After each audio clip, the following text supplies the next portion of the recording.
Well, welcome back to Football with Ben Roethlisberger. My name is Spence, and as always, I am joined here with Jared Lopes and two-time Super Bowl champion Ben Roethlisberger. There he is. Hey. Phone down. Did I scare you? Boo. I wasn't ready. Hey, there you I go. didn't know you said action. I wasn't ready. You know what? I didn't ready say now. action, but... Do we ever say? We never say action, so that's my fault. Yeah, so I'm just glad I actually hit record this time.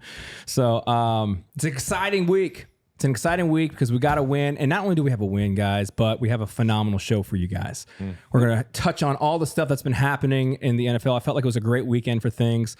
Ben, you just got back in town from a missions trip, your family's first mission trip. We'll touch on that during family dinner. And of course, we are going to recap the Steelers', I would argue, dominant win over the New York Jets. It was a phenomenal week. We got a lot to talk about, but here on Footballin', it's faith, it's family, it's food, and it's beer. All right, so let's do that. The silent F, F-B-E-R.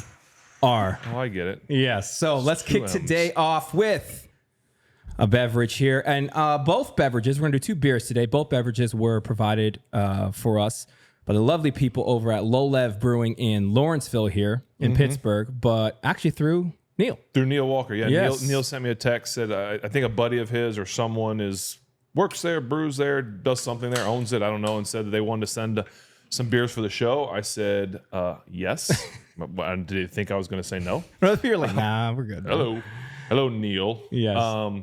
But no, thank you, Neil. Thank you, everyone at the brewery. Sent it over to Tyler at Creekside. Yes. And Spence picked them up. So excited to try these two beers today. Yes, and that I know people have been asking. We are still accepting beers if you want to send them in. The address will be in the description of this video. I like the way this thing looks already. Yeah, it does look good. Here it is. Let's see what we're working with here. I like that. I believe this is from. I believe it's boy. pronounced LOLEV. LOLEV beer. It is in Lawrenceville here in Pittsburgh. This is the HANNO Indian Pale Ale. I thought we'd give you something I knew you would like. All right, this is Smells delightful. Hey, Smells delightful. my bad for starting with this. It's 7%. Put some hair hello. on that chest, Yes. Ben. Resinous? Resinous? Oh, come on, Spence. We're back, folks. Resinous Douglas fir with citrus and lychee. Matriculate. Yeah, so those are the notes, right? And this is one thing I love about LOLEV. They give you the tasting notes here, all right? Oh, do they? The hops are Triumph, Mosaic, and Comment. Apparently, Mosaic is a registered trademark. The other ones are still public domain. And you should serve this at 45 degrees Fahrenheit is what it says. That's what ours is served at. Check the fridge. Look at that. Well, you're an alchemist. You know this. So here you go, do. boys. This is LOLEV's HANNO Indian Pale Smell Ale. the citrus. It smells delightful. Cheers. What do you got? Cheers to the W. Cheers to a Steeler win. Yep. As we taste this, I'm just going to say right off the bat, it is getting harder and harder not to be a full-fledged Steeler fan. Dude, it's the greatest Sitting with team. you guys every week, having it being intense. It's the greatest intensely watching team these to root games. for. Honestly, what's winning me over is the fans. It's always the people. Yeah. That's delicious, by the way. See, being a Steelers fan is great because you get to celebrate and boo the same team if you want to. Yeah. And so if just at any point in time you can be angry, enjoy. That's delicious. I like this a lot. I taste the firs. I taste the citrus. I like that. If this wasn't 7%, That's what I could sit on this for a little bit. But it doesn't. But you know what the nice thing is? It doesn't come across as some of the other like heavier ABVs we've had. It still has and I'm not gonna call it light, but it's got a for an IPA, light like an IPA light. but not like a session.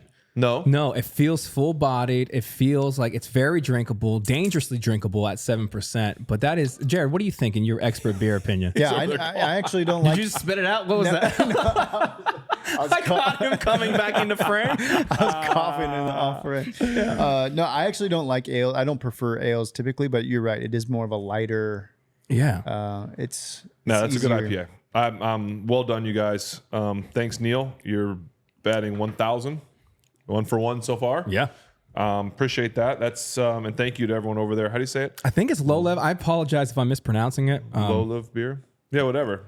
Yeah. You guys are that's awesome. Served at 45 degrees. That'd probably be good at 44, 43, 42, probably all the way up to 46 or 47. I'm going to be honest with you. I might drink it at 60. All right. Wow. It's that good. That's an alcoholic. Yeah. I wouldn't recommend drinking that at 60. No. Right. You could. But what we've learned what we've learned is it's not going to affect the skunkiness, right? It's not temperature. It's not light. temperature, it's the light. We've learned that. This is science. I like that. Jared, this is that'd science. be good Teach me real with quick. food Yeah. too. 20 seconds. What? It's Be good with food. It's basically it's the light that ruins it.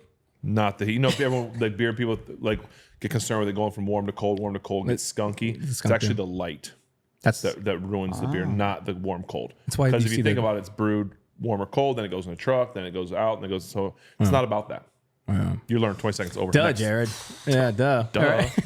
It only took us 48 episodes to learn that. Yeah. But yeah, that's very good. Lola, thank you. We got like another that. one from there. And unfortunately, boys, that's only going to get cranked up. We started, I thought that was a lower temperature-wise? IPA. No. Oh, you talking about taste wise? Well, that's a single IPA. And we must be going with the Double. Dublay's next. All right. Okay. I just thought That's okay, though. I learned how to count. I thought 1, then 2. So that's you should go 1 before 2. Well, because we did math on this before, remember, and we learned some things. Right. And so Carried we've learned to how math divide. works. So just so we know moving forward, guys, I don't know if you guys know this. 2 is after 1. Oh, like 66 is after after. 60 Yes. for like long field Yes, goals. so you get it. Got it, got it. We'll break it down for Jared Gotcha. later. Okay, okay. Yeah, so let's jump into some NFL news around the league. I think the thing that popped out on my news feed this week, and I felt like it stayed there all week. Typically, these things have a cycle. Was Tom Brady becoming a minority owner of the Las Vegas Raiders? Right. Well, I thought, oh, okay, that's a sweet job. But hold on. He already has a job. A well-paying job. Yeah, he makes good money over at Fox. I don't know if this has ever been done before. Should have done a little bit more research. But how are you able to be a minority owner in a team while still be on a broadcast, I guess, channel network? Well, there were how does some that work? restrictions. I know that part of becoming the owner, there was like a laundry list of restrictions. Yeah.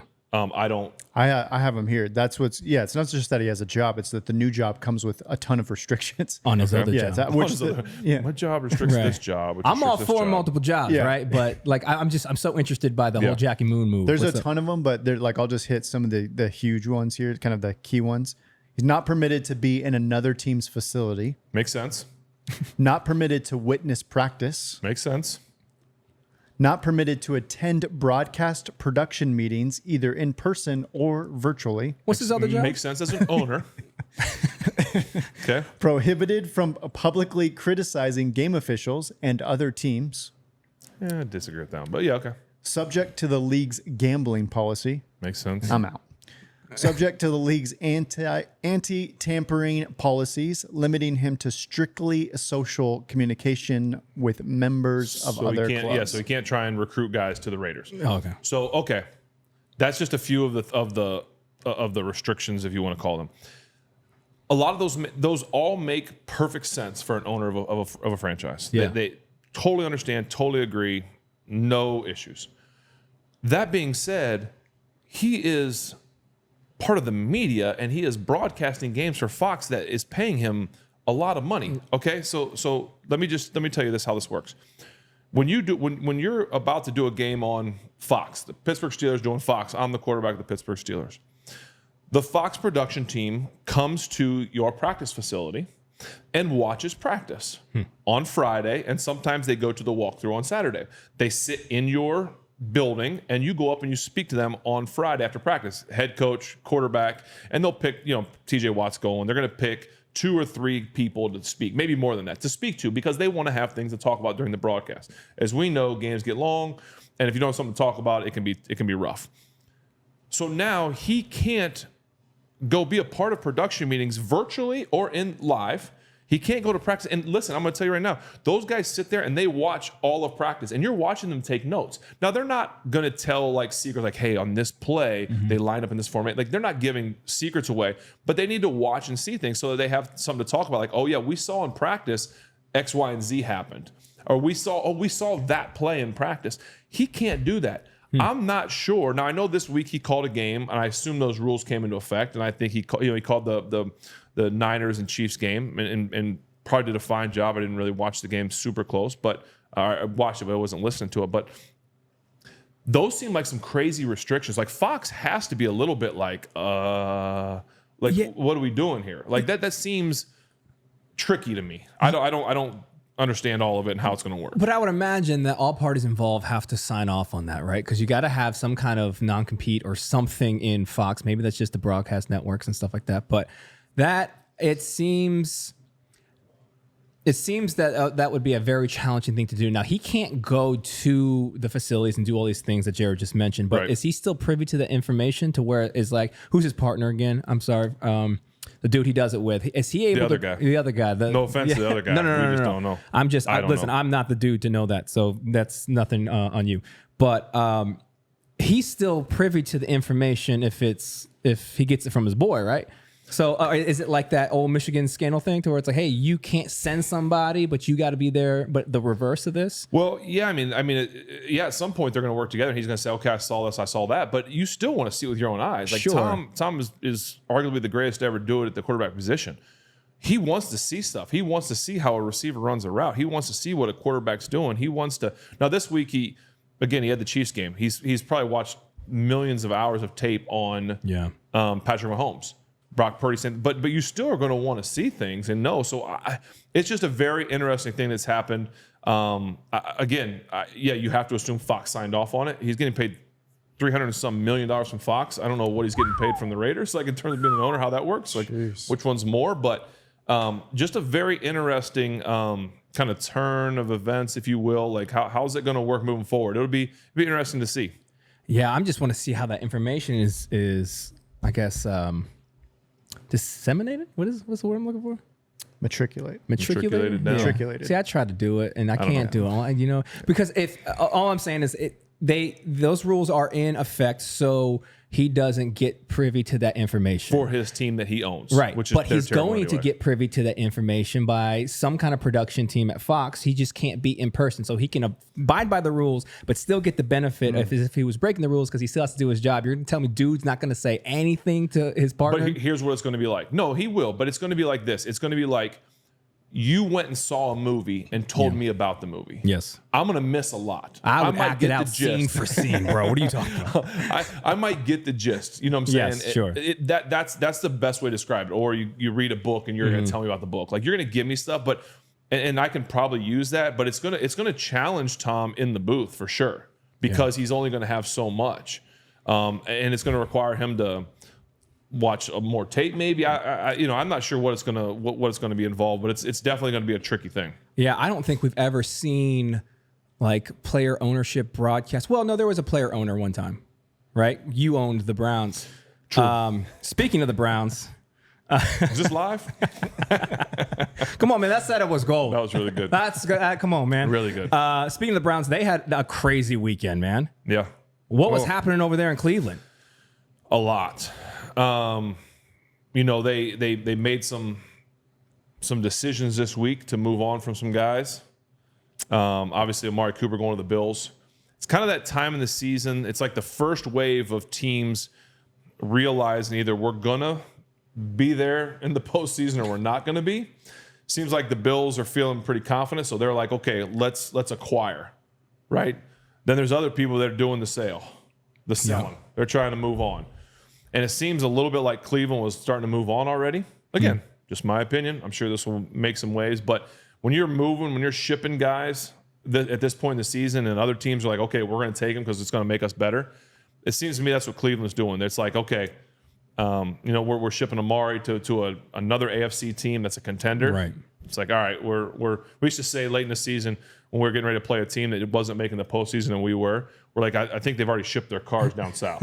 Like, they're moving on, and then in the game, obviously this has nothing to do with being done, but you lose your starting quarterback. Deshaun Watson goes down, Achilles, which has been confirmed that he's out for the season. Jeez. Or it is a torn Achilles, which obviously will be out for the season. And it's like, okay, what are we doing? It's like the Browns are. It's some point soon. I think coming into this season, you saw Cleveland fans excited, right? Because you talked about the AFC North. I think there was a lot of questions surrounding the Pittsburgh Steelers because 2 new quarterbacks were coming in. Your quarterback room was blown up. I think you knew what you were going to get from Baltimore. You have MVP and Lamar Jackson. You have a guy in Joe Burrow, who's a great quarterback and a good Cincinnati team. I think Cleveland was really excited because they felt with Deshaun Watson, with the defense that Cleveland had, that they were going to be able to make some waves this year like they did last year. And it just hasn't happened. And I think what you're going to see soon is you're going to see the brown paper bag come back out over the head, the pumpkins on the head. I think Cleveland's going to be down the dumps here pretty soon. I assume they're going to turn to Jameis Winston. I know they went to the DTR at one point, but then they put Jameis in. So you'll see. But to me, it just feels like Cleveland's starting to pack it in already. Yeah, that is just being honest. It's unfortunate all that happened this past weekend because one thing. I can't ever bring myself to root for Cleveland, but one thing I did love to see, just because I have absolute respect for his game, was Nick Chubb. Yeah, Nick Chubb's return. Obviously, he got that injury playing us, but there was this like glimmer of hope in Cleveland for 2 or 3 years. It's like they were like trash for a minute. Their words. And then they had a little run, right, with Baker, towards the end of Baker. And then it was just like, oh. Yeah.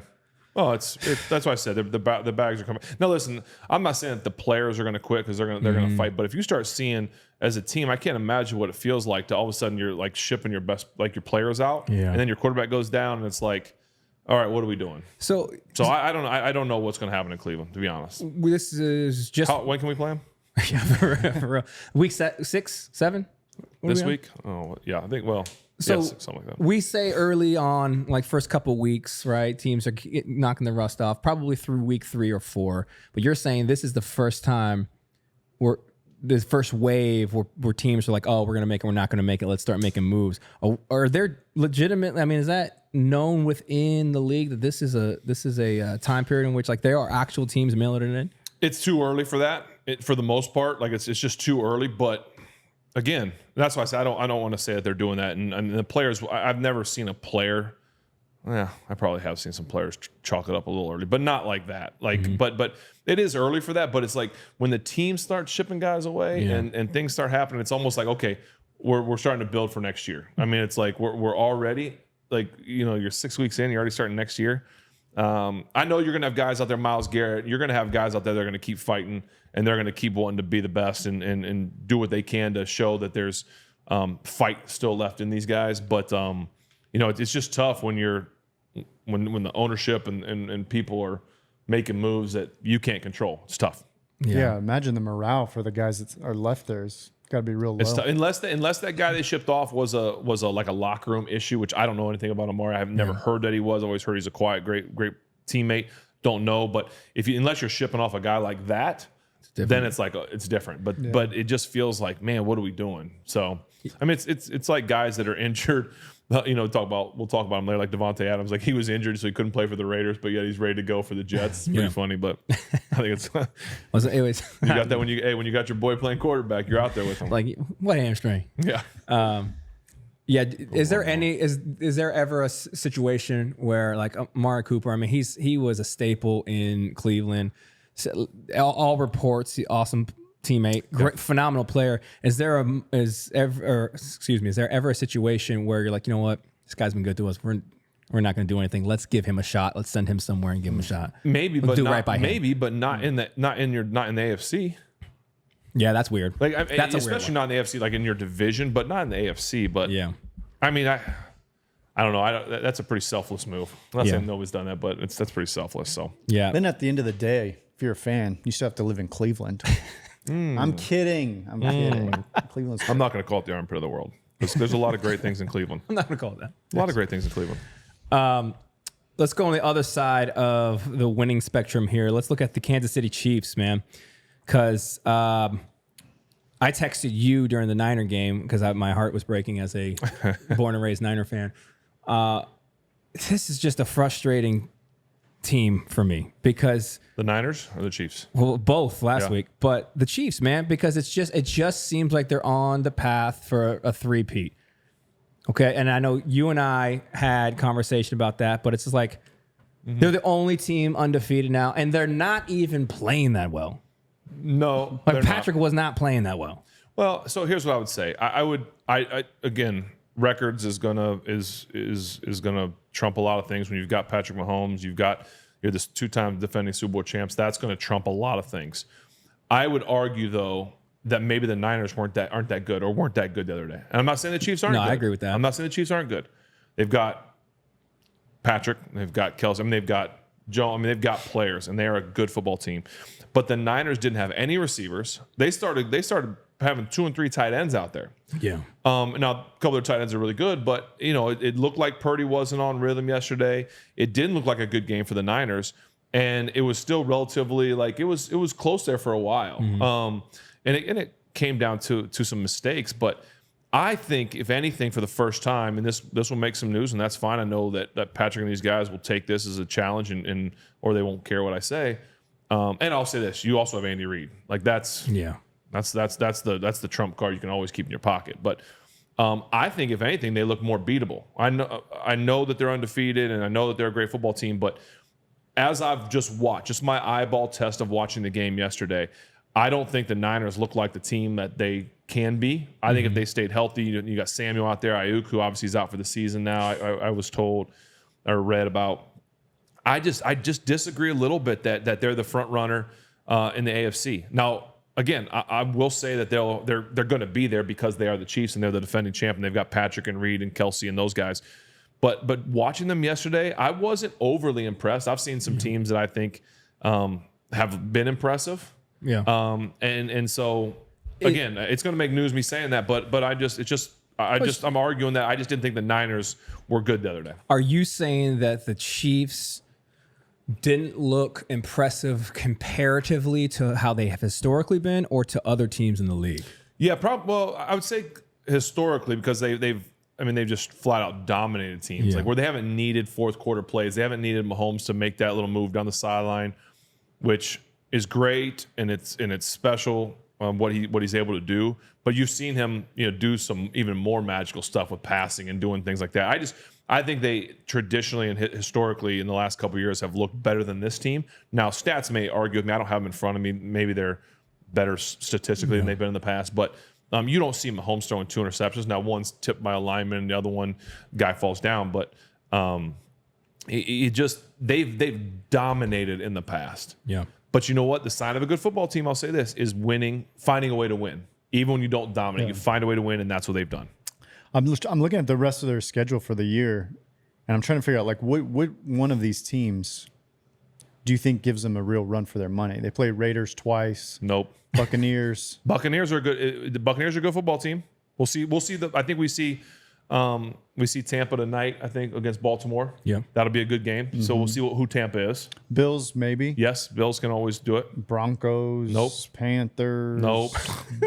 The Browns. You ain't gotta say nope to the Panthers like that. You could have just said it normal. Maybe Texans. Yes, yeah. Texans I are like a very to see good them. football team. And then Steelers, Christmas Day. That'll be a fun one. Steelers playing the way they played this last week with the defense. It'll be fun. A lot of those games too, like when Kansas City plays at home, they're a different football team, which most teams are. But it'll be again, they're going to be there at the end. I just don't know right now that I'm sitting there saying, okay, they're the three Peters. No, I don't know that yet. It's early. No, It's early. I would listen. I'm torn because I would love to see history. I love when history is made. I just don't want it to be them. Yeah. You know what I mean? But I also think there's something to be said that right now it doesn't feel like Patrick and Travis are on the same page. They're dominating and they're not on the same. Like they're doing really good things and they can still do some really special stuff. And they're not like just perfectly clicking, because when they perfectly click, they're unstoppable together. Isn't that what's dangerous though? Is that they're winning games? That was my point. Yeah. Winning, and I get you. Winning games is what matters. When you win, when you're not playing well, that's important. So I'm not saying they're not going to be there, but from what I saw yesterday, I wouldn't sit there and say that they're it. I think that the Niners struggled yesterday, and they were not the team that they're not going to be the team that you expect moving forward. No, I totally agree. I want to talk about Tua as wrapping this up, but before we do that, just want to get your take, because I was like on the edge of my seat watching this game. What do you think about the Lions this year? Lions are a good football team. They're the team right now that I would say could rival and beat anybody. I think Jared Goff is playing great football. You talk about injuries. They're talking now that Hutchinson could potentially come back if they make the Super Bowl. I mean, it's unbelievable the things that the guys can do and what can happen. But The Lions right now are a team that went into Minnesota who was a good football team. They've got defense. They've got a head coach that I would love to meet. Dan Campbell, if you're listening, if you want to come on this show, we would love to have you on the show. MCDC, come on. But yeah, the Lions are a formidable. We're doing good. Team. Hey, we're doing good with words. Real good. Yeah. Is the NFC North the best division of football right now? Potentially. I mean, record-wise, you've got the Lions, the Packers. The Packers beat the Texans yesterday. And I was at home, but that was crazy. It was a good game. It just anytime you say the Lions, you just talk about historically, you don't expect them to be up there, but they are. In Minnesota, the way they're playing, the Coach O'Connell, I know he should come on the show too. Great Christian, family man. Statistically, yes. Yeah, it doesn't surprise me. Which is a crazy thing to say. Because I feel like, at least in my lifetime, like you're not looking at that like juggernauts. Usually it's us, right? Yeah. So what's the North? And something about the North, man. Something in the water, man. Well, let's journey down south and let's talk about Tua, because he made news a little bit earlier, obviously with a concussion, and we've had, even on this show, we've had conversations like, hey, should he play? Can he play? Will he play? What are your thoughts at this stage in the game as he's healing? Yeah, this is a tough one for me. Just my 2 cents is what I heard and saw was that potentially he might try and come back next week, or I don't know if they have a bye and then he's going to come back, but something where they're talking about him coming back soon. And then I look at their record, 2 and whatever, 4, 5. And I wonder, I know that they have a great football team. They've got a lot of weapons, and their thought is if we had a quarterback, we could probably be a good football team. We can make a run.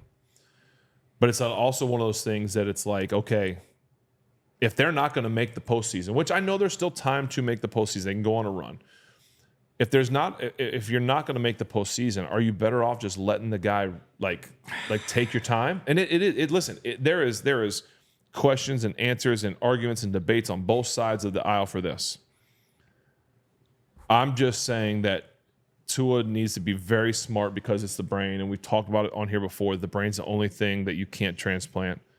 And it's just such a special organ. And if the team is not going to make a run, or you just don't, and again, they're probably thinking, well, we can make a run if we have a quarterback. Yeah. So I get it. But like, is it not smart to just sit and wait?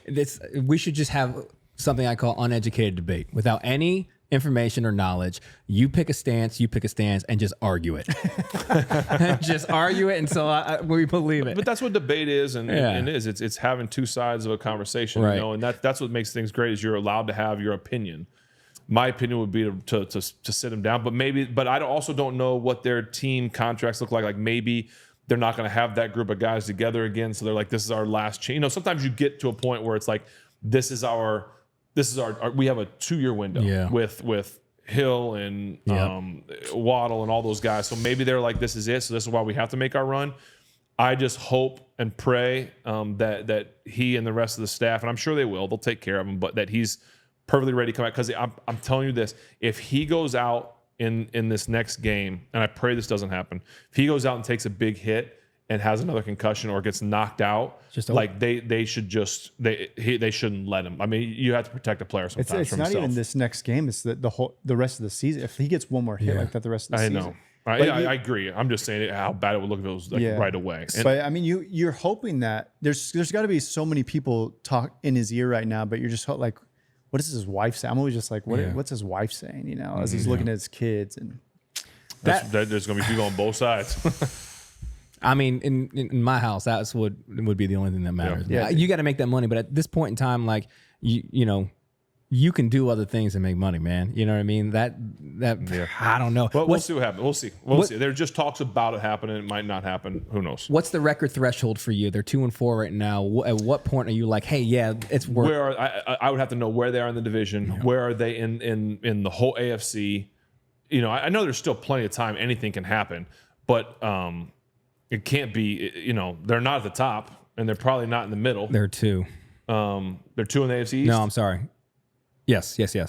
So they're in their mind, they're like, behind we the saw the Bills. shot. But everybody's Yeah, but that just so shows far how bad behind the the Bills. AFC East is. Yeah. Like it's the Bills, and then who cares? Yeah. It's Yeah, so that's the thing you'd have to figure out. So I don't know. We just pray that if he does get out there, that he stays safe. So yeah. The Bills have the same amount of wins as the rest of the teams in the division. yeah, it doesn't surprise me. So, yeah.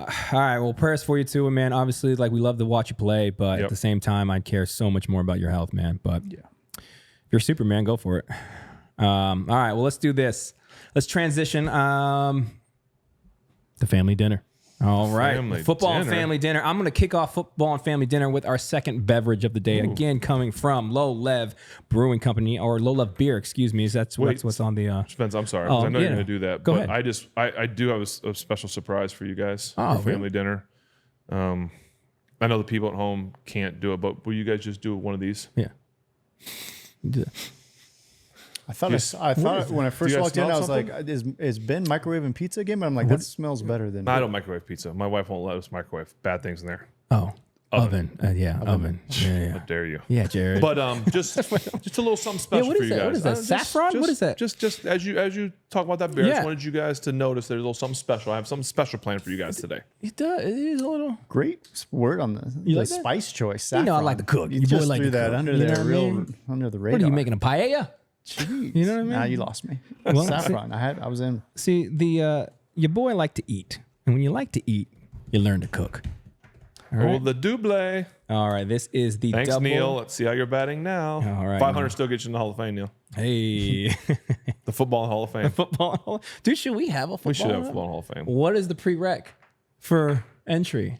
And You do have to we? be awesome. No, we don't use the same. We don't use the same snippets. What are I we was doing? handing that to you so you could put it in the Okay, same. sure. All right, so this is the DDH double prismatic double Indian Pale Ale. No, I'm not just making Not these words up. R2D2. This is exactly what it is, and as you can see, there's like all kinds of prisms and stuff in here. So Hold on, Spence. yeah. Ladies and gentlemen, you asked, you shall receive. Hey! Welcome back, Chef back to the Evan. show. There he is. Oh, he is. He was nervous. It was his pregame routine. He wasn't ready. He had music going. I heard Renegade playing up there. That's true. That's Whoa. Chef Evan. You are killing him with Whoa. that hacker. And ladies and gentlemen, Evan Cam. Oh, Hey, there there he he turned is. his hat around to look professional. I did. Evan, It's only when I'm in the business I got to have my hat back. That's right. I got to be able to see everything. There you go. welcome back, Evan. Thank you. It's good to be back. What do we got here, Ed? Evan, what do we have? All right, we have my play on some foods for the New York Football Jets. Oh, there you go. Yes. Okay. I made a Italian sausage, pepper, and onion flatbread pizza. Of course And you then did. next to that, there's a tenderloin sandwich. That's hot, Evan. Thank you. I mean, sorry. Still warm. Oh boy. Okay, what's the steak sandwich? It's a tenderloin sandwich with arugula, horsey sauce, garlic butter, Oh, smoked Gouda cheese, and then some fried clams. Little taste of Jersey in there. And Where'd you then, find clams out in Pittsburgh, man? You went to Jersey. Down to Mon. You go down to Mon. down to Mon River, all the way down there. Down there. Down there. Some Zappolis, which are Italian fried donuts. Oh. Wow. Evan, what do we... Wow. Evan, I don't know if you you saw our first episode back, but the first one we had pizza. We had microwave pizza. It's not microwaved. Okay. Guys, it was in the oven. Evan, Chef Oven was busy. I'm here now. Yes. He's back with his own mic incredible. and his own camera, and he's nervous. Yeah, dude. Just a little bit. Well, let's talk about Evan's hat. First of all, he killing him with that hat. It's a nice Look one, at that. huh? I don't know where the Hey. camera is. I think there's so like There's so many cameras. I don't know which we one to need, look at. we need, you know, so Evan, not only is he an amazing chef, he also is a little bit of a sneaker head snob. Oh yeah. So we probably should get like a Evan foot shoe, cam. like Foot a cam. foot cam. What is he? Oh, okay. Sneaker So he got cam. the Maxes on now. What are those, the 90s? The black and gold. He's got the black. He's all Yeah. black. He's so hyped up. The Steelers won. Did you watch the whole game last night, Evan? I did. You stayed up all night. I did, yes, absolutely. Were you yelling and cheering like crazy? I was. The yelling and it wakes the dogs up, but it's okay. 'cause Yeah, it's where they they- know it's for a good cause. I know it's very good. So The dogs, they're like, they hear you scream, like, I get it. No. they no. sit up real quick. and then they just go right back to bed. Right back to bed. Yep. I think with Evan coming back, we might get to 100,000 subscribers. I mean, Evan himself I think might. we just passed it. Evan, I think we should do something. If we get to 100,000, we should do a cookbook. Another one? Another one. Evan, what do you think? Another one. Another one. You're in? I'm in. If we got to get to 100,000 first, and we'll make a cookbook. 100K. We're dropping another cookbook. You heard it here first. Well, I said we might. Wait. Super under promise. We don't know. I don't know. You have to wait Ladies and gentlemen, We had Chef Evan. All right. Thank you, brother. Appreciate it. We will. Hey, Evan, do you bring some of those over there? Oh, Yeah. Jeez. this is kind of We like, eating good. I'm not sure what to Now, do. you know what's so Hey, funny, welcome man? to this. Now you know what Yeah. it's like. No, this is why I've been up here. So this show's a lot of work to kind of like produce and get out and do the whole thing. And now I remember why we do it. It's for the free food. Oh, it's not for the fans? the free fans? food, Yeah, it's for the free free food. Yeah. Thanks, Evan. All right. The way you just promised that cookbook was the same way talk to our kids. What if you do this, I'll give you this. Really? No, maybe. I said maybe. We'll talk about Yeah. it. Well, before, thanks, Evan. Welcome Thank you, back. Evan. No, you. I want to do this first. Okay, yeah. So this is the smells DDH delightful. Double Prismatic Double IPA. It is 8% alcohol by volume. I'm sorry. Yeah, 8%. Of course. It says scan QR code for info. We had 15. Let's see. 15%. Last time I ABV. did this was from Voodoo, and it started playing Renegade. What do you think I'll get No here? way. Probably just info, huh? Neil's favorite song. What are you going? You going to the pizza for the Looks a flatbread? little better than yours. Oh, get out of here! It's not gluten-free crust. Actually, it might be. Might be no whatever. All right, notes of tangerine zest, pineapple, and raspberry, double dry hop. The hops are El Dorado, Idaho 7, and Citra. That sounds delightful. It is. And you know what? This one, you're going to want to drink at 49 degrees. So, I have something to say about that. Yeah. That's why we took it out of the fridge, because now it is 49 yes. degrees. Oh, yeah. We do We everything know what we're doing. right Wow. here on this show. That doesn't taste like double. No, it's not heavy.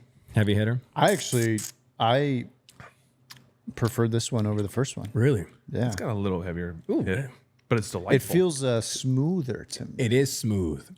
The citrus comes through. citrus is strong at the end. Would you say raspberries? No, I don't think I said that. You sure? I could have swore you said raspberries because I don't taste it. No, pineapple.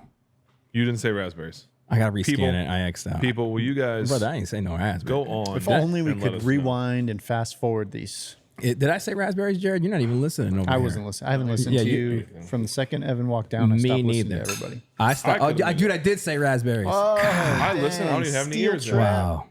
Wow. Spence, did you want any food or no? Yeah. Well, that plate's mine. Yeah, I thought I'd let you guys Still pick off warm. of it first. Here, I'll send you down here. I'll send it. I'll put it down there. I'll send this down. Put it down. You got- Listen, you're new to the show. Put it down. What is going on here? I'm gonna need. going on? I'm gonna need some of those donuts too, just in case you guys are building the plate up. I got you, buddy. It's the football and family dinner. This is what Football family dinner. Yeah, Jared, you don't have time to eat. This is like your thing. Darn It's it. time to go. Yeah. So Excuse my hands. I'll get you the clams. Okay. yeah, I have no worries. All right. Oh, Football sh- family sugar dinner on topic for the week.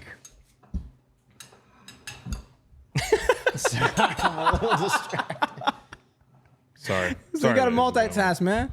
You got to be over here. I'm over here pressing buttons. I got audio over here. I'm playing Minesweeper on this computer. I got these. What did he call these? These little dope. Hands for days. Pickens. I'm gonna get you a new fork.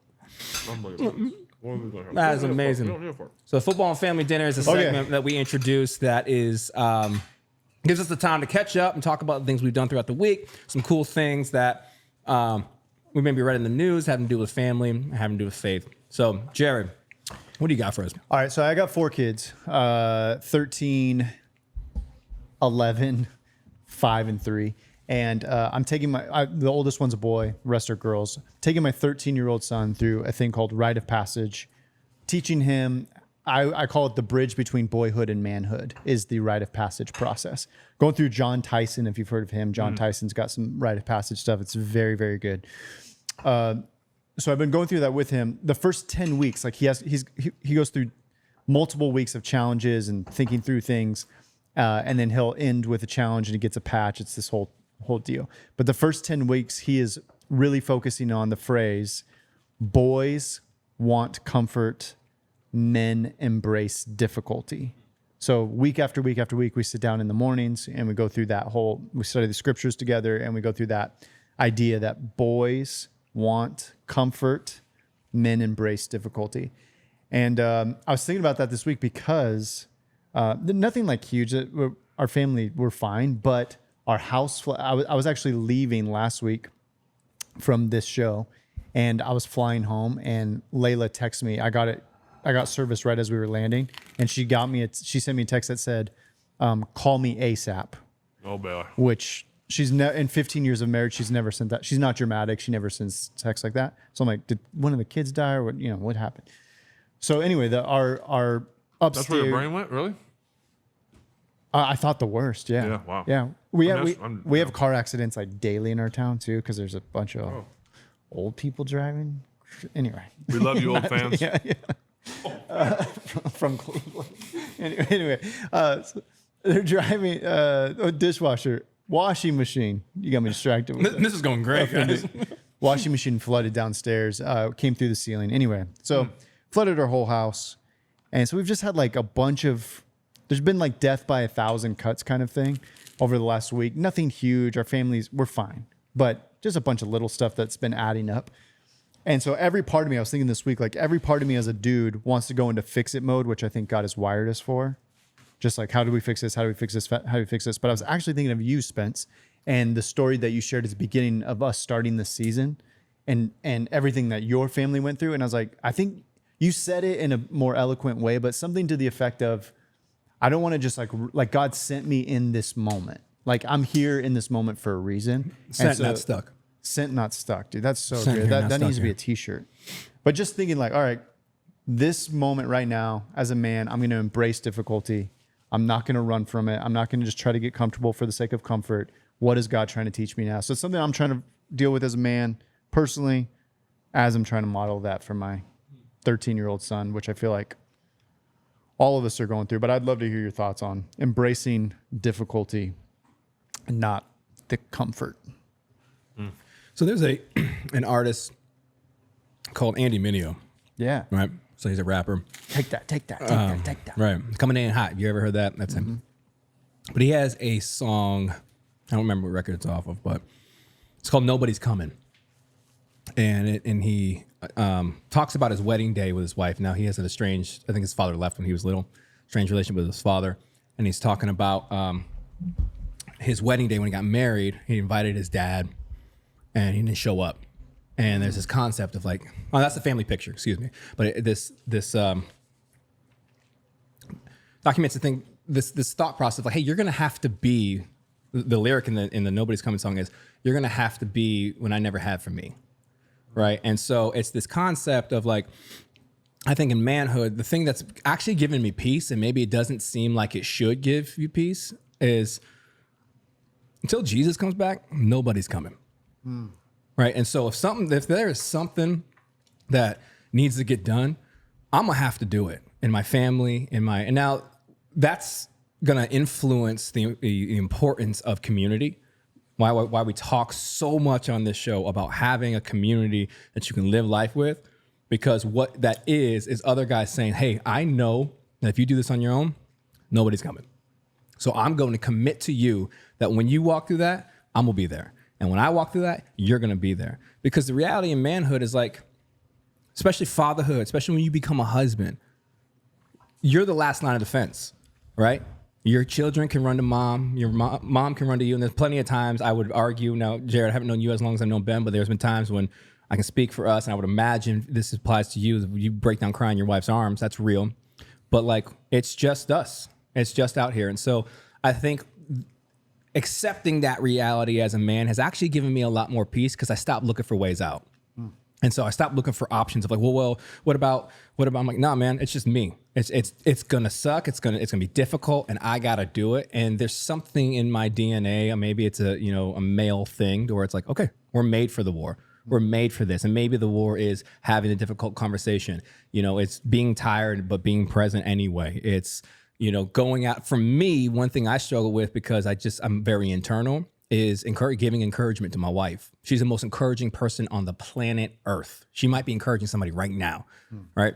And I'll think it, I just won't say it, you know? And that's a challenge for me. Now that's on a smaller scale of what you're talking about, but I think the principle remains the same. It's like, if there's something that needs to get done in my life to make sure the people and my environment flourishes, I'm going to have to do it. You know, and of course, as a Christian, I'm able to understand that that's due to the, you know, I'm able to do that through the power of God, the presence of God, you know, and nothing gets done without, you know, prayer. So it's not negating those things as a person of faith, but it's realizing those things are there, and I have a beautiful responsibility to participate in that. But that's giving me a lot of peace to think, yeah, dude, it's going to be tough. It's broken down. Until Jesus come back, bro, it's broken down here. What are we talking about? You know, and so to get up and enter the fray. Yeah, I think it's important to remember that, like, God doesn't put bad things in our lives. He's incapable of putting negativity in our lives, right? He allows things to happen, right? He allows the enemy to do things, but he doesn't do it, right? And so I think what he does do, though, is he surrounds us, like you say, with people, and he surrounds us with people that can help us through it, that can be there with us, that have gone through it. I don't think that we'll ever. I mean, look at Job. I mean, it's the ultimate, right? Isn't that I mean, who wrote half of the New Testament, right? Paul. I mean, it's not. I wouldn't try to set that up like Job wrote. I was just Paul. But like what to it's escaped me. To live is death. To die is gain. Live as Christ, to die is gain. To live as Christ, is die is gain. It's like I just listened to a sermon about this morning as I was working out. It was like, or a sermon, a speaker talked about it. It's like they're trying to shut him up, right? It's like, okay, this guy is going around preaching the word, and it's like, okay, we need to arrest him because we need him to stop. And then he goes to jail, and he turns the jail into, I mean, he saves the guard, he saves the people. It's like, okay, we can't put him in there because he's saving people in there, so we're gonna put him out here. We're gonna flog him, stone him, beat him. And then it's like all the people, and then the people are watching him get beat, and he comes out of it with like a praise Jesus, you know. And it's like, well, Jiminy Christmas, now what? Will we kill him? Well, if we kill him, he's going to be a martyr, and he wants to go. That's like what he wants. I mean, he wants to go live with Jesus because that's the ultimate, you know. And so it's just knowing that we're going to go through difficulties, and it's God is not doing it to us. He's allowing it to happen so that we can become stronger, have friendships. I mean, you and I have become dear friends. We've become close friends. And I think that he puts people in our lives for a reason. I was listening to that today, and I instantly thought of you. Like you have come into my life, and because of, you know, when negativity happens in your life, it's the adage of no pain, no gain. That's what the guy said. No pain, no gain. That's what we think in sports, right? No pain, no gain. If we're not working and putting our muscles through it, if we're not getting beat, we're not getting up early in the morning, there's no pain, there's no gain. It's the same thing in life. If there's no pain in life, there's no gain. Yeah. And so I think that there's so much to be said about that when it just comes to life, to you know, it's going to have pain, but it's going to, if we choose the people and we choose the word, we can have a lot of gain from the pain. Yeah, and not trying to run so fast from the pain that you don't actually get the gain. You know, like being able to sit in it for long enough to know, like, or long enough to ask God, what is it that you're trying to teach me in this? And that's what I'm trying to teach my son. And then, you know, I'm personally living that out in small ways. It's nothing huge, but just small ways. Like, all right, Lord, what is this? You allowed the pain. So what is it that you want to teach me in it? Don't let me run from it or try to problem solve my way out of it too quickly. Yeah. I love what you're doing with your son. Like that's something that I'm going to have to do at some point with my boys, is that manhood journey type thing. That I read some John Tyson stuff, some awesome stuff. Wild at Heart is another good one. Warrior's Way. I mean, there's a lot of some good stuff out there that, you know, when the time's right, you know, it's not like back in the day, they used to send a boy out and go fight. You had to go, you had to survive. Like, you had to go fight a lion or come back with something. It's like, okay, we don't have to do that anymore, but we still have to, there's something to be said about that primitive state of going from a boy to a man. And That's awesome that you're doing it now. It can't be easy. It's because you want to do the right thing, but you want to also challenge them to know that there's going to be challenges and difficulties in life. It's not just like, oh, you're a man and everything's going to be great. Like there are difficulties. Like coming home when your wife calls you and says, what do we do about this? We each could sit up here, we thought about it, and give 100 different ways that we had to step up and be a man to our wife, to our boys, to our friends, to whatever it is. And it's not an easy thing to do. And we have to take advice from people, from people that are smarter than us, our friends, whatever it is that have walked through it too, and have failed at it. Yeah. And they're teaching. I think that's the important thing to do. I'm curious to hear, because you were gone this week on that trip with the family. I'm curious to hear how that went. Yes, we did our first family mission trip. We went down to Guatemala. I think I've always been called to, not always, I've been called to give to missions. I think that's kind of what, I think the Great Commission, obviously, but to give to missions, I never felt compelled or called to go. Mm-hmm.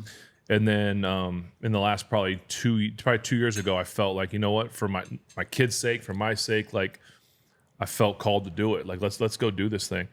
Got a hold of a friend of ours, Kirk, over at Convoy of Hope, which is a great organization, does a lot of amazing things, and was like, I'm ready. Let's do this thing. I felt like God was, and it wasn't me.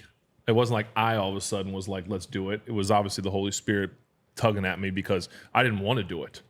And the fact that I decided let's do it 2 years ago was evident of why. And so I'm like, let's do it. So we got a hold of Kirk, Vance McDonald, who used to be a teammate of ours in Pittsburgh, and Kendi, and we went on a trip. Like I said, it wasn't a long one, but it was kind of all right, let's stick our toes in the water, get our feet wet, and see what this thing's like. And went down there and got to see. Never been down there. Went and saw Guatemala City.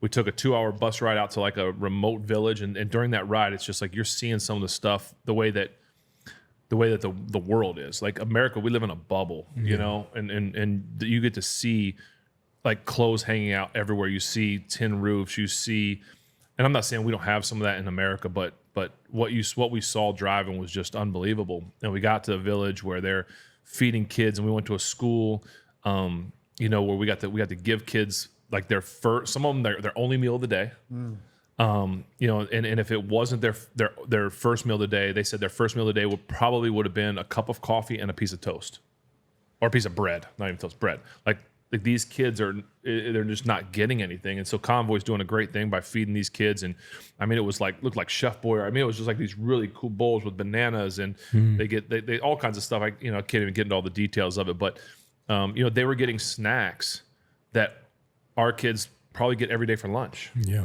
And this is like a treat. I mean, these kids were like, and it was a great lesson because like one of the things they got was like they had the Pringle variety packs, right? So you have like cheddar, plain, sour cream and onion, like different things. And these kids, like when you handed it to them, not one kid obviously was like, do you have like, can I get a different flavor? And I'm thinking like my kids sometimes would be like, hey, can you pack me cheddar instead of sour cream and onion or something? Or I didn't like original. Yeah. Like really, but my kids got to see that, and I think that was eye opening for them, just to see all the amazing work that they're doing down there, and the privilege that we have here in America, not just my kids, but that we have here in America. Yeah. Every single one of those kids was so happy. They were playing. We went and played games with them, and they were just through the roof. We took them soccer balls, and soccer is obviously a huge sport down there, right? Or football. And we took them like some soccer balls, we took them some footballs, and you should have seen my kids, like that's when Benjamin really came out of his shell, we got some footballs, and these kids were just playing, they were throwing the football with my kids, and I'd throw it as high as I could, and they would just like, they would love it and laugh, and then Benjamin was like holding it for them to kick it like field goals and stuff. And we're like, dude, what if you spending time here, what if one of these kids decides, I like kicking a football, and he ends up going and having an NFL career, and it was started because you held a football and taught him like what it was like. And so just to have that experience with them, I feel strongly that we'll do it again, maybe somewhere else, just to see different places. But just big shout outs to Kirk and Vance and everybody at Convoy of Hope. What you guys are doing, I mean, they're feeding thousands of kids every day, thousands of kids. They've got a great women's empowerment program that teaches women not just they teach them to do things, sewing and cooking and hair and makeup. I mean, just all this stuff, and it's it's not just to teach them how to do it, but then they give them, when they graduate, they give them like a sewing machine. They give them cooking stuff so they can go then and improve their way of life and their family's way of life. And so just a really, really special trip for our family. I got goosebumps thinking about it. Just how blessed we are, and what can we do more of. Yeah, Convoy is awesome, man. If you don't know about Convoy, they're doing all kinds of stuff. Like they are doing stuff all over the world. Everywhere. It seems like here and all over the world. They're unbelievable. Yeah, that was so cool. We got you and Jammin came and helped us move this weekend, and Jammin drove in the truck with me, and I was just like, "Hey man, so tell me about Guatemala," and he lit up telling me these stories, and I started driving slower. I'm like, "Yo man, what about this?" I just wanted to hear it, man, because it was like. It was so cool to see that, because that was one thing before you guys left. I was talking to Ash about it a little. Who spoke? Ashley spoke to the women. She gave like a 15-minute message. Hey, come on, Ash. And it was really good because it's hard too, because everything has to get translated. Right. So she speaks, says a sentence or two, then translate. Speaks, translates. And she just knocked it out of the park, man. It was, which I expect nothing less from her. She's amazing. But it was really, you see these women when she's speaking. Excuse me, I'm chewing food in my mouth. That's awful. But welcome to our show. I'm excited to talk about my wife. Yeah. Or when they did worship, these women and people like genuinely love the Lord. Genuine. It's different. Like you see people here, you raise their hands and they feel so, these, I just looked over at them at one point and they were so happy. Yeah. To just be in the presence, to have their Bible and actually speaking, and they were just like glued to everything she said. And obviously she knocked it out of the park, but it was just the love that they have and the joy that they have for the lack of the thing, with the lack of things they have, is just, it's remarkable. It's a type of love and passion that I wish I had more of, and that I wish more people had. It was unbelievable. The first time I ever went on a trip like that, I remember my first thought was like, oh dang, we're so blessed back home. And then my second thought almost immediately was like, actually, I think they're more blessed than we are. Like the way that they know God and their desperation for God, even just their community, the way they know friendships is like they actually might be the more blessed ones. It's unreal, man. Yeah, that's, when I was talking to Ash before you guys left, it was like talking about just the perspective, kids had never gone on it. Like, hey, what's that going to be like? And it's like the thing that helps put it properly, like give me a proper perspective on it, is like God's working everywhere, right? So what you're doing is you're jumping into where he's working in Guatemala. Right. Mm-hmm. And then in doing that, he'll actually do something in you. Yeah. Right. To prove that God's working in Pittsburgh. Yeah. So it's like such a cool thing, man. Like I wish I would have done stuff like that at your kid's age, man. Like even now as an adult, I can't wait to. That's what we hope we can keep doing with them. And I don't want to, I could sit on this topic and this stuff all day, but I do want to, something that I thought of, I don't want to transition to the Steelers a little bit, but do whatever you want. But I want to go off what you said. You talked about like facing difficulties. And I know it sounds like a cheesy like transition, but we've got to talk about the game. And I just thought of difficulties like this week in the game, like Russell, who is a man of God, who is a great leader, and a guy got to start this week. Well, he faced difficulties early in that game. Heard the stadium boo the first time he's in that stadium in a regular season game, and they're booing him. Mm-hmm. That's not good for ego, for pride, for a man, especially a leader of a team. And the fact that he was able to, I'm sure, know who he is and his identity and his faith and his belief and trust in himself, because we all know he's got trust and belief in himself, that he was able to overcome that difficulty, where a lot of people probably would just shrink back and end up being worse, or like, I can't make it, or you've seen guys fake injuries, whatever it may be. He rose to the occasion, and I thought had a great answer, bounce back. So I know, like I said, you talk about difficulties. That kind of popped into my mind. I was waiting for the right time to mention. I did him on that. I wanted to ask you about it because if you're in a stadium full of people, you've been waiting all year to play, and your first few drives out, you're starting to get booed by an entire stadium. Like very few people have the mindset to get out of that situation, to rise out of that situation. I mean, I know it feels cheesy because we're talking about football, but I'm like, that's the kind of stuff I want my son to have one day. Is like, you go into the worst case scenario happens in whatever the situation is, work, relationships, or whatever. Like what kind of mindset does a guy like, how does somebody do that? Because most people can't. Well, it's not easy, but he's a 13-year veteran who's probably been booed before. Yeah. Now, it's not easy that the first time he's in his new stadium, his new home, that happens. But I would imagine, I can't speak for him, but I would imagine, I've been booed. I've been booed in Heinz Field before. And it's one of the worst feelings because you're going out there to play for your teammates, but you're also playing for the fans. Mm-hmm. They're the ones that pay, that want to see you play. And when they're booing you, you're like, I get mad, not at them, at myself, because I'm giving them a reason to boo. And I hate that I'm doing that. And so Russ is probably thinking like, this is like the worst. But I know what I'm capable of. I know who I am. I know what I am. I know what I can do. And I'm gonna just persevere through this. And I think perseverance is such a strong word. And I believe that he probably thought deep down, like, I can persevere through this. And I think that's what he did. He persevered through it. And he embraced the difficulty. Mm-hmm. For sure. Yeah, that was a crazy game. I got real bummed out having to stay up, and then I started watching the game. I was like, "Oh, this is exciting! I feel alive." Oh, my brother with the steak Sammy. See you eyeing him. Yeah, dude. Yeah, yeah. Of course, I want pizza. Don't be fooled by my size, bud. I eat. Yeah. So I felt the same, man. If I'm going to be honest with you, I was excited for Russ to play. I don't like. I'll walk through my emotions. I did not like how I felt like Russ got announced he was playing, because I thought Justin was playing well enough to try to work out some of the kinks, right? And when Russ came in, it was kind of a mixed emotions where I was excited to see Russ play because we were excited when he got traded here, what that's going to look like. And then I also wanted Justin to kind of find his rhythm.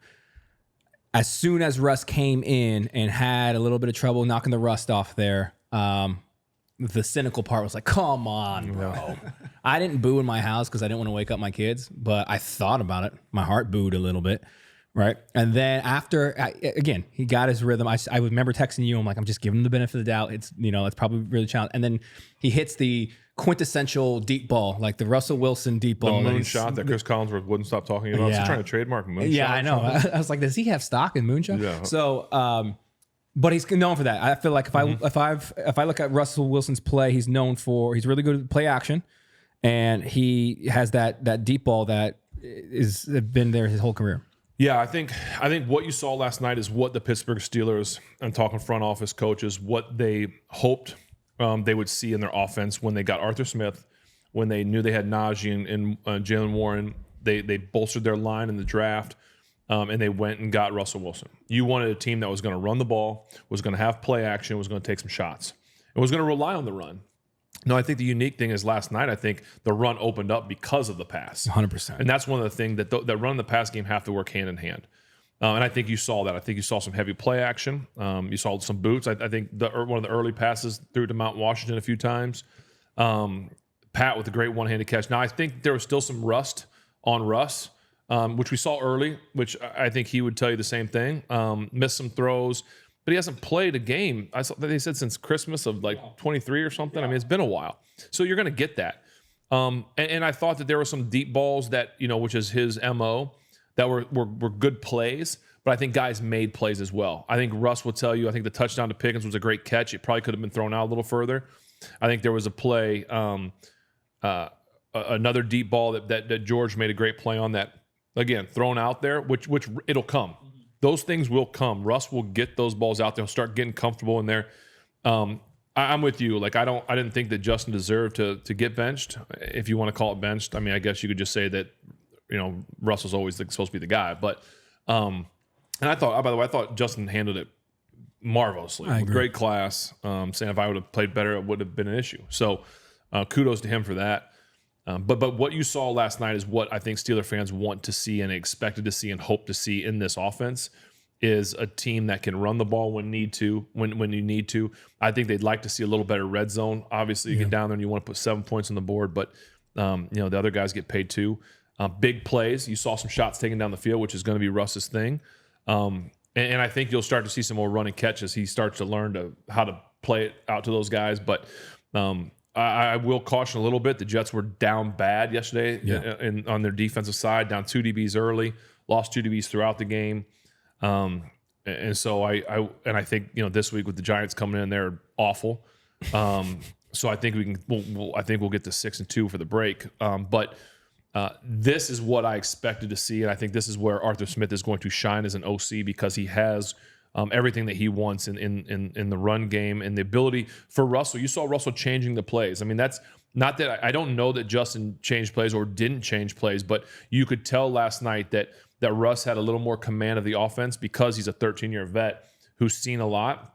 And he was able to kind of get in the check with me's and get some stuff figured out. You heard his communication at the line of scrimmage. I saw him at one point during a timeout or something. They showed the huddle, and he was in the middle of the huddle, and he's like talking to each guy. So what we've talked about on the show, how college football doesn't have that. He's in the huddle, and he's talking to the guys, and he's giving them this. And it might have been like a goal line or a short yardage or some sort of a play where he needed something extra from the guys.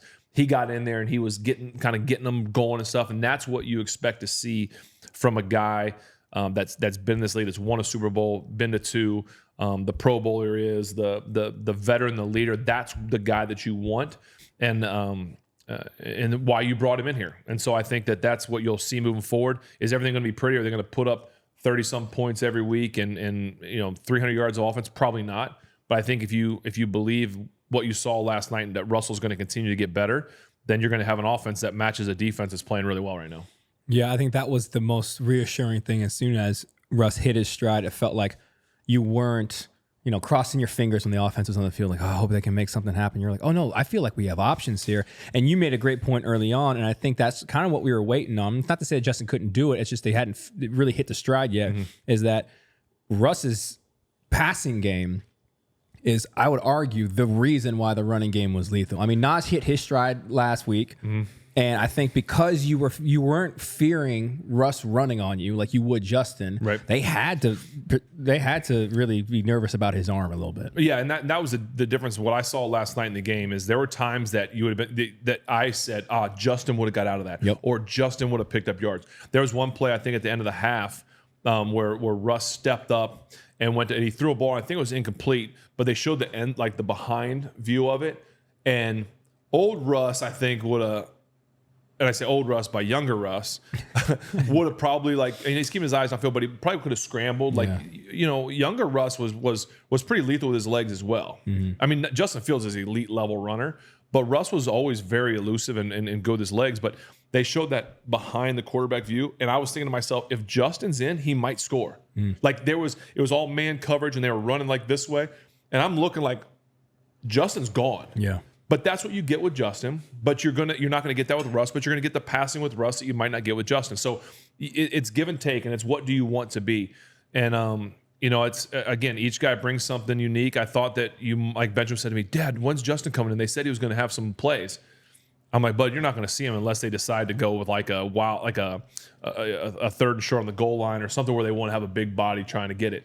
The other thing I thought that was unique, just as I thought about that with the big body in there, they said I heard a stat today that Justin Fields has been under center 44 times this year. Russ was under center 41 last night, or something along those lines, where it was almost like Russ feels comfortable under center. It's easier to run the ball out from under center. So all those things are going to play into Arthur Smith's offense. Well, I thought he did a great job just getting the ball around the guys. I mean, you're looking over here. I mean, from Warren to Jefferson, he used everybody. Everybody, Calvin, and Pat, Pickens, Washington. I love, and they ran that same play into Darnell 3 times. Yeah. I'm like, brother, if it ain't broke. I mean, Darnell, I don't know why we ain't getting Darnell Washington the ball more. But they're starting to, and I think he's doing a great job. And I think you'll continue as Russ gets more comfortable and knocks the rust off. I think you'll start to see everybody get even more involved, more unique plays. Maybe use Washington down the red zone.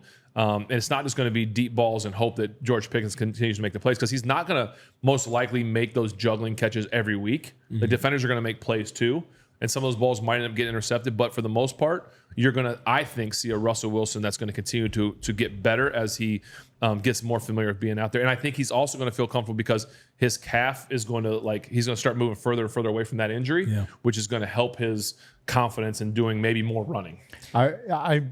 If I remember correctly, did he run once? Did he scramble out once? He got out of the pocket a few times, but I don't think he went down. I mean, I can't remember he went downfield. Not like Russ used to do. Does that hurt at all in the red zone? Because there was talk, I think even the announcers were talking about Do you put Fields in now, when you're in the red zone to let him do a little bit? Well, that might be something where you see Justin at some point come in where you need the legs and you need some of that stuff. But again, you're not asking Russ to come in and be Justin Fields running the ball. You want him to come in and throw the ball and get the ball to the playmakers. You have 2 running backs in Warren and Harris. And so, and I think Najee is just starting to hit his stride, running hard, doing some really good things. So I really think this is an offense that can start to really take on the added pressure that the defense gives them by being a good defense. Yeah, I don't know that you'll need Justin for that reason in the red zone when you start opening up the passing game like that. Because with between Najee and Jalen, like what did you need a third guy there for? Both of those guys can get done what you need to get done in the red zone. But if you have the threat of somebody picking you apart on like a fade or something, that's going to at least buy you a couple yards up front. But you had mentioned, being careful of these interceptions. We saw that twice with Aaron.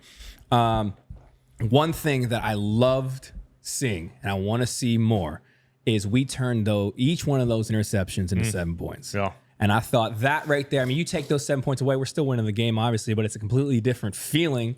And that's when I remember texting you. I was like, hey, man, it was middle third quarter. I'd feel a lot better about this if we weren't playing Aaron Rodgers. Yeah. Well, I think you're right. I mean, the interceptions, the one at the end of the half was huge because all the momentum's the Jets' way, and they go down and score, and it's, you don't know what's going to happen. And it just flipped instantly. You just felt the momentum. You saw the people on the bench. The stadium blew up, all that stuff. I think when Beanie caught the second one, now that was, listen, it hit the guy in the chest, bounced up in the air, and you pick, but you got to take advantage of those breaks. And he doesn't just catch it and go down. He's trying to score. Great effort by Devontae Adams getting there to stop him, but I loved to see the effort of guys that you're just not expecting to hear from. You're expecting to hear from TJs and Alex and Cam and Minka, Joey Porter Jr. But you're hearing from different guys, and everyone's contributing. And people want to make a big deal around here about, well, where's Minka? What's Minka doing? When you're not hearing about a guy, that's sometimes a good thing too, because he's not getting beat over the top. He's not, missing plays. Like he's quietly doing his job, and there's nothing wrong with that. Not only that, but he's providing that fence to where cats aren't throwing back there anymore. Yeah. Right? Yeah. They're throwing up, so you're getting all these players that maybe the fan base isn't super familiar with. They're making these phenomenal plays because people are trying to stay away from Minka. Guys are it's making the same plays. thing. We saw my brother Alex Highsmith back out there. Love to see him out there doing well. It's the same thing. It's like, Herbig's an animal, young, but he's an animal. Well, after he gets hurt, to have Alex back out there is just a completely different Nobody presence. wanted Alex out there more than TJ. Right, exactly. He was getting double teamed and triple teamed every single play. Every single play. Keep fighting, brother. I thought that the moment with Danny Smith. Danny Smith's the best. But obviously the special teams was they about to carry him off like Rudy. Did you see that? But that actually I thought was even the cooler part as the way the team respond to their coach. Because they love Danny. Danny's the best. I FaceTime with Danny today, actually. And I told Danny, I said, Danny, stop cheating by using the leverage. They got that penalty. He's like, he went on this whole tangent. Yeah. That's not a penalty. I did. And I just love to rile Danny up. That's what I love to do. But I told Danny I'd plug him on the show as Special Teams Coach of the Year. Yes. Because, it's like 3 or 4 weeks in a row with a block kick. Special teams, I used to give Danny a hard time. Obviously, we know our love for Boz, but I used to give Danny a hard time. Like, Danny, why are we wasting practice time with special teams? No one cares about special teams. Let's focus more on offense and defense. And I always tease them, but they're changing the game right now. The Steelers special teams, Danny and the rest of the guys out there, like I said, we know what Boz does, and he's Mr. Reliable. But the way that the guys are blocking stuff, the effort, and they fight for Danny because they love and respect him. It's been so much fun watching Danny do his thing and then get attacked. I said, Danny, are you sore today? He goes, yeah. He goes, they beat me up. I kept telling him to leave me alone. I'm not. I said, Danny, you love that stuff. And so, Danny Smith, keep doing your thing. It's fun watching you, brother. Yeah, dude. Our special teams is big gum shooter. Yeah, our special teams is like getting feared like our defense. For sure. It's wild, man. It's cool to watch. Danny, keep crushing, brother. Yep. All 3 phases. You need all 3 to win. Yeah, and that was something that was crazy because I remember thinking, I don't know, maybe third quarter, I'm like, bro, I haven't heard TJ Watt's name at all. And then you go back and watch the tape, you're like, oh, that's because half of the O-line's blocking him. Yep, that's why everyone else eats. It is wild. So we walk out, 37-15 was the final score. I expected us to win that. My only hesitation, would have been the Davante Adams thing. I didn't know how healthy he was. I didn't know if they're just going to run the Packers offense. Moving forward, I don't know if there's anything else you want to touch on the Jets game. I know there's some stuff with Davante, Aaron, that whole thing that I mean, how many people from the Packers? Yeah, it's like that's Packers East. You know what I mean? Like, are on the. Well, you're fine. They want to go with a great quarterback. I get it. I know, I totally get that. And we came on last week and we gave Aaron the benefit of the doubt of like having nothing to do with firing Saleh. And then Davante Adams gets the day after. I'm going to retort what I said or redact, excuse me. There is no way the brother ain't had a hand in that. So that was my only hesitation. But you do have elite receivers over there, man. Between Lazard, between Adams, I thought what they displayed, what I would love to see on ours is the significance of a number 2 receiver. Yeah. Right. I thought.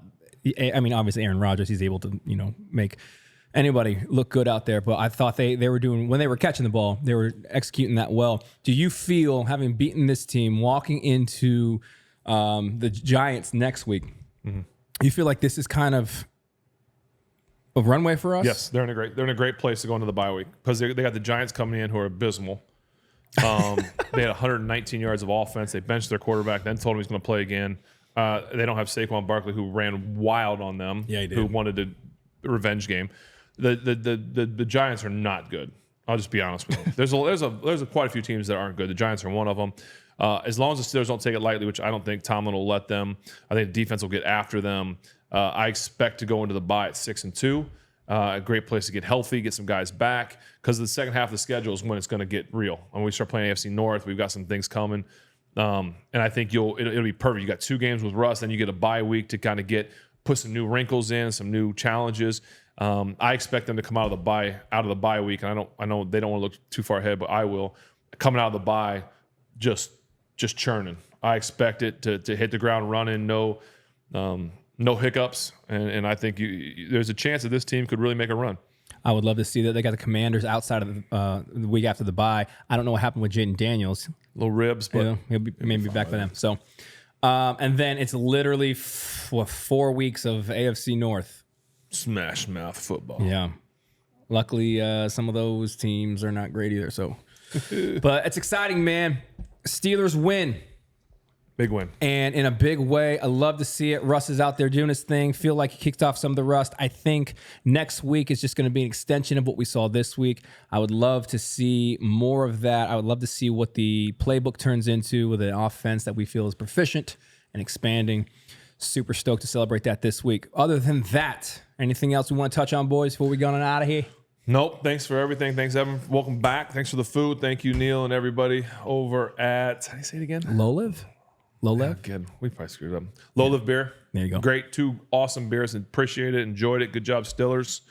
Yeah, looking forward to this next week. Monday night football. Monday night football. Always the best. I know we gotta wrap this thing up, but watching last night, like the whole pregame, the lights, all the fire, like that had the juices flowing a little bit.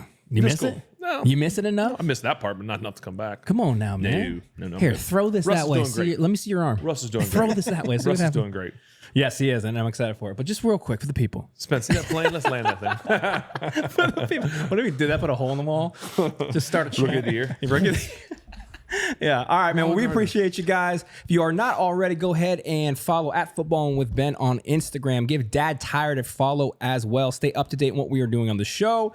We're going to have beer tastings on there as well. We'll plug some of these beers and upcoming events. Like I said, we've been saying it for a couple weeks. We mean it. We're just trying to organize it. We are going to get the live streams back for you guys, and we'll let you know. Stay plugged in. Go ahead and like, subscribe if you're not already. And other than that, we appreciate you and have a great rest of your week. We'll see you next time.